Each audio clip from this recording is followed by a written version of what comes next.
আমি আপনাদেরই সন্তান, এই জনপদের একজন মানুষ। আমি এখানে রাজনীতি করতে আসছি আপনাদের জন্য, আপনাদের নিরাপত্তার জন্য, আপনাদের সন্তানদের একটা সুন্দর ভবিষ্যৎ রচনা করার জন্য। আমি দায়িত্ব নিয়ে বলছি, রামপাল মোংলাতে প্রায় 300-র মতো মন্দির আছে, সার্বজনীন এবং ব্যক্তিগত মন্দির। একটা মন্দিরে কোথাও কেউ তাকানোর সাহস পায়নি। আমরা চেষ্টা করেছি নিরাপত্তা দেওয়ার জন্য। আমরা মনে করি আমরা সবাই বাংলাদেশি। এই ভূখণ্ডের ভিতরে যারা বাস করে, আমাদের প্রিয় নেতা বলেছেন আমরা সবাই বাংলাদেশি। এখানে হিন্দু মুসলিম সংখ্যাগরিষ্ঠ বলে কোনো কথা নেই। আমরা সবাই সমান, আমরা এই দেশের নাগরিক, আমাদের জাতীয়তা একটাই, আমরা বাংলাদেশি। সুতরাং এখানে কোনো ভেদাভেদ করার কোনো সুযোগ নাই। আমরা চেষ্টা করেছি সর্বত্রভাবে ব্যক্তিগতভাবে যাতে কেউ কোনো ক্ষতিগ্রস্ত না হয় সেটার জন্য আমরা চেষ্টা করেছি। তারপরেও কিছু দুর্বৃত্ত আছে, আপনারা জানেন, সুযোগ সন্ধানী কিছু লোক থাকে যারা এই ধরনের পরিস্থিতিতে বিভিন্ন ধরনের চুরি বা বিভিন্ন ধরনের অপকর্ম করার চেষ্টা করেছে। আমরা অত্যন্ত দৃঢ়তার সাথে বলতে চাই, আমরা এখানে নতুন করে সন্ত্রাস আমদানি করার জন্য আসিনি। আমরা নতুন করে এখানে আপনাদের উপর একটা জুলুম করার জন্য আসিনি।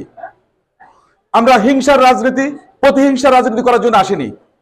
আমরা এসেছি, আমাদের ছাত্র সমাজ যে রক্ত দিয়েছে, তাদের যে আকাঙ্ক্ষা, আমাদের ছাত্র জনতা মা বোন রাস্তায় নেমে এসে যে আকাঙ্ক্ষা প্রকাশ করেছে একটা সুন্দর বাংলাদেশ বিনির্মাণের জন্য, সবাইকে নিয়ে সেটা করার জন্য আমরা এগিয়ে আসছি। দলের দুষ্কৃতকারীদের কোনো স্থান নাই এবং কোন অনুপ্রবেশকারী যাদের করে যে এই ধরনের ঘটনা ঘটাবে তার বিরুদ্ধে সাংগঠনিক ব্যবস্থা নেওয়া হবে। এবং ইতিমধ্যে দলে অনেক গুরুত্বপূর্ণ পদে, বিভাগীয় সাংগঠনিক সহ অনেক গুরুত্বপূর্ণ পদে কিন্তু আমাদের অ্যাকশন নেওয়া হয়েছে। সুতরাং আমরা বসে নেই, আমরা কিন্তু নিয়মতান্ত্রিকভাবে এবং আইন শৃঙ্খলা রক্ষাকারী বাহিনীর হাতে আমাদের নেতা কর্মীদের তুলে দিয়েছে যারা অন্যায় করেছে।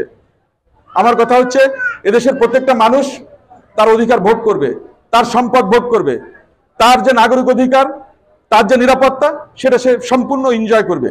আপনি যদি সুখী হতে চান তাহলে সবাইকে নিয়ে সুখী হতে হবে, একা কখনো সুখী হওয়া যায় না। আর বিএনপি একটি অসাম্প্রদায়িক দল, অসাম্প্রদায়িক দল। আমাদের এখানে দল মত ধর্ম নির্বিশেষে আমরা মনে করি এখানে সবাইকে নিয়ে একটি সুখী সমৃদ্ধ বাংলাদেশ গড়তে হবে। এটাই হচ্ছে আমাদের শহীদ প্রেসিডেন্ট জিয়া রহমানের স্বপ্ন ছিল।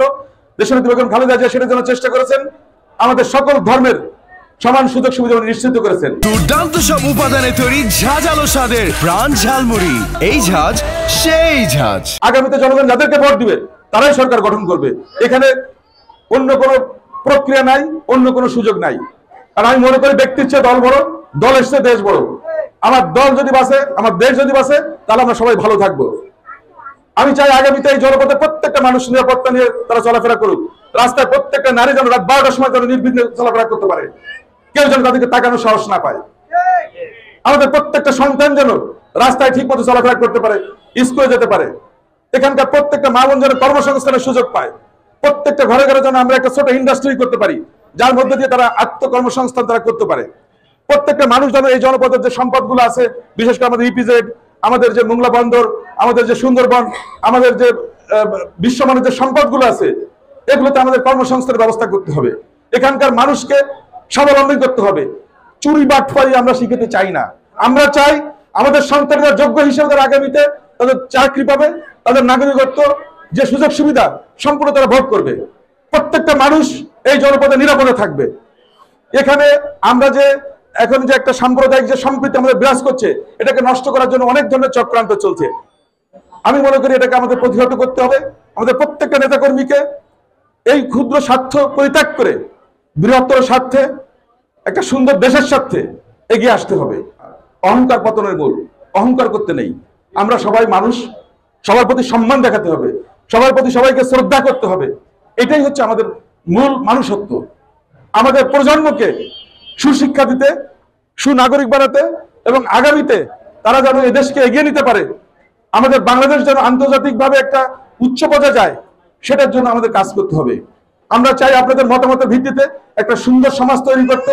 এখানকার প্রত্যেকটা মানুষ যেন সুন্দরভাবে ব্যবসা বাণিজ্য করতে পারে, প্রত্যেকটা মানুষ যেন তার সন্তানকে সুশিক্ষায় শিক্ষিত করতে পারে। আমাদেরকে নতুন প্রজন্মকে নিয়ে একটা সুন্দর বাংলাদেশ গড়তে হবে। এইটাকে দান্দাবাজ, চাঁদাবাজ যত রকম আছে এগুলোকে আমাদের দমন করতে হবে এবং কোন পর্যায়ে আমাদের এগুলোকে উৎসাহিত করা যাবে না। যদি কেউ করেন, ব্যক্তিগতভাবে আমি যেমন আপনাদের বিরোধিতা করছি, আমাদের প্রিয় নেতা তারেক রহমান সাহেব কিন্তু পরিষ্কার নির্দেশনা দিয়েছেন, আমাদের দলে তার কোনো জায়গা হবে না। আমরা চাই দলকে নতুন ভাবে নির্মাণ করতে। আগামী বিশ্বমানের দল হিসেবে আমাদের বিএনপিকে আমরা এগিয়ে নিতে চাই।